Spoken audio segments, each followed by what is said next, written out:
Oops, gandang oras dyan kung ano man ang mga ginagawa nyo dyan mga idol, pinagkakaabalahan.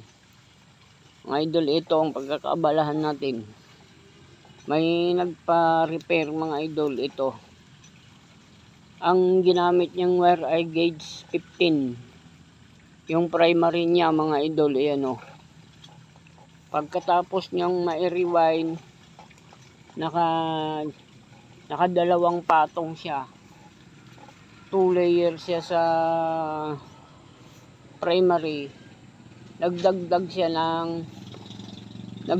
siya ng mas mataba mga idol, ayan o. Oh.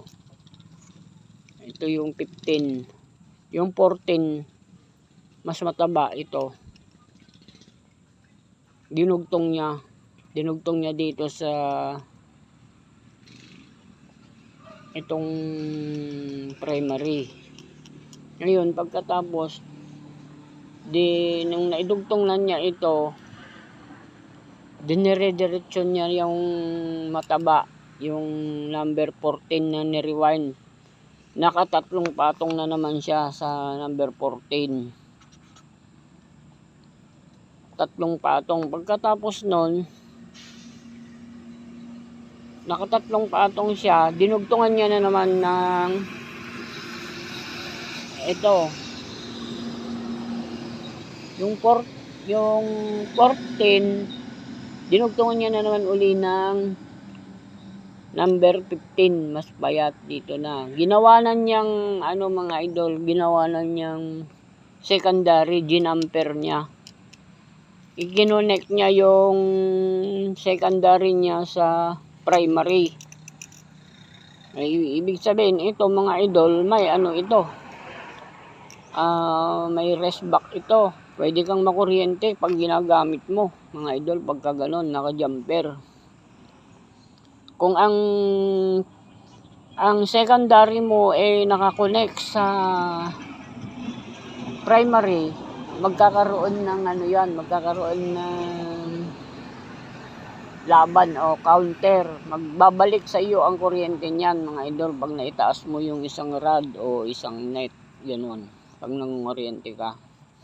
Ngayon dahil sa ganyan ang ginawa, hindi natin yan, tetesting ko rin yan mga idol. Titingnan nyo, pakita ko kung gaano kalakas yung kuryente niya. Ibabox ko na lang. Bago tayo magtapos muna mga idol, ito meron tayong subscriber na good job, sabi niya.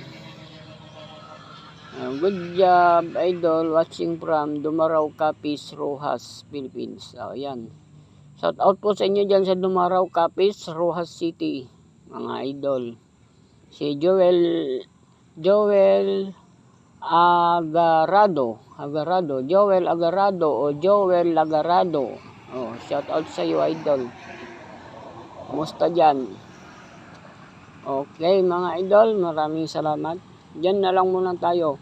At ito, gagawaan ko pa ng box ito mga idol para matesting natin kung gaano kalakas yung kuryente niya. Sige. Maraming salamat ulit sa inyong panonood mga idol. Babay na muna. Tingnan na lang nyo yung pag na-box ko na ito mga idol para makita ko rin kung ano yung lakas ng kuryente niya, tapos kung gaano. Pero yun mahina yun pag ganun talaga, pagka ganito na diretso na matataba ang gagawin mo. Primary mo mataba, secondary mo mataba, mahina talaga. Gawa nga ng sinaunang pa kasi ito, ginaya mga idol, ginaya sa sinaunang aparato. Ngayon maganda, may mga tilapia na kasi ngayon, kaya ni-level up na rin ng mga gumagawa yung mga aparato ngayon, pinalakas na. Okay mga idol, paki-subscribe mga idol, paki-share ang ating video. Okay, bye-bye na mga idol.